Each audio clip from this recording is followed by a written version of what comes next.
Kalau lu jadi Patrick Kluivert, kira-kira siapa yang akan lu coret? Sebelum ke situ, nanti gua kasih gambaran, silahkan teman-teman yang tentukan. Ya, biasanya menjelang pertandingan itu akan ada pencoretan nama untuk mengurangi yang tadinya 30 pemain menjadi 23 pemain. Nah, gua akan kasih gambaran. Yang pertama, kenapa Arhan harus dipertahankan? Karena Arhan mempunyai lemparan ke dalam yang bisa diandalkan.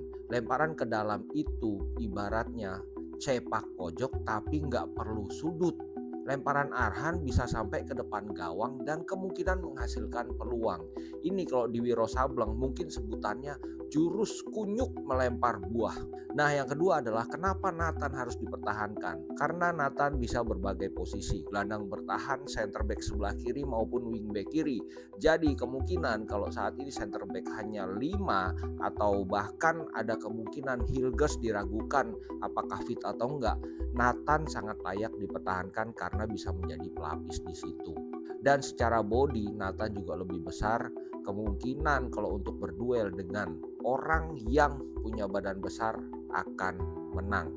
Nah, kira-kira siapa yang harus dicoret, siapa yang harus dipertahankan? Tulis di kolom komentar. Kalau lu jadi Patrick Kluivert, siapa yang akan lu coret dan siapa yang akan lu pertahankan di antara Strike dan Lily Pali? Aturannya adalah gua akan kasih gambaran kemudian teman-teman yang tentukan. Kenapa Rafael Strike harus dipertahankan? Karena menurut gua nih ya, untuk tim yang ini Rafael Strike sudah beberapa kali bermain. Jadi untuk kekompakan kemungkinan Rafael Strike akan lebih menyatu. Tapi kita juga nggak tahu ya kemampuan adaptasi seorang Lily Pali itu seperti apa. Apalagi sudah berpengalaman, dia sudah 35 tahun. Yang kedua adalah kalau secara kecepatan, ya seperti kita tahu julukannya Strike adalah El Clemmer. Sedangkan Lily Pali dulu juga dikenal punya kecepatan. Sepertinya kalau dilihat dari pertandingan terakhir di latihan, Lily Pali mencetak 3 gol. Berarti secara kualitas Lily Pali pun gak kalah dari Strike.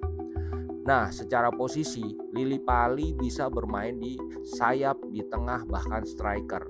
Strike pun begitu, bisa striker, bisa sayap kiri. Dua-duanya kalau soal itu mumpuni. Kalau secara statistik bermain untuk klubnya jelas Lily Pali lebih unggul karena Strike menjadi cadangan.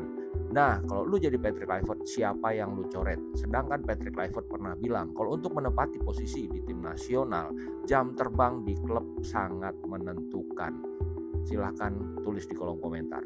Kalau lu jadi Patrick Kluivert, siapa yang akan lu coret? Ya seperti biasa, yang tadinya 30 pemain akan dikurangi menjadi 23 pemain. Menjelang pertandingan biasanya akan ada pencoretan. Gua akan kasih gambaran kemudian teman-teman yang tentukan. Yang pertama, kenapa Beckham harus dipertahankan? Karena Beckham bisa berbagai posisi. Tengah, sayap, bahkan menjadi penyerang pun dia bisa. Beckham bisa menjadi playmaker, bisa melayani striker, punya kemampuan dribble dan punya kecepatan yang melebihi Sananta. Dan secara pengalaman Beckham juga sudah pernah angkat piala. Jadi secara mental mungkin dia akan lebih tenang daripada Sananta. Nah, yang kedua, kenapa Sananta harus dipertahankan? Karena posisi Sananta itu adalah center forward. Bisa juga jadi SS. Tapi kalau melihat formasi kita, melihat squad kita, posisi yang sama dengan Sananta saat ini yang diplot adalah Ole Romeni. Jadi kalau kemungkinan Ole Romeni buntu bisa digantikan oleh Sananta. Sananta juga punya power yang lebih besar daripada Beckham. Dia punya body ball yang bisa duel dengan center back lawan. Jadi secara posisi Sananta bisa jadi center forward untuk menggantikan Ole Romeni, dan secara posisi kalau untuk Beckham dia bisa berbagai posisi, bisa menggantikan siapapun di lini depan. Kalau lu jadi Patrick Kluivert, siapa yang akan lu coret dan siapa yang akan lu pertahankan?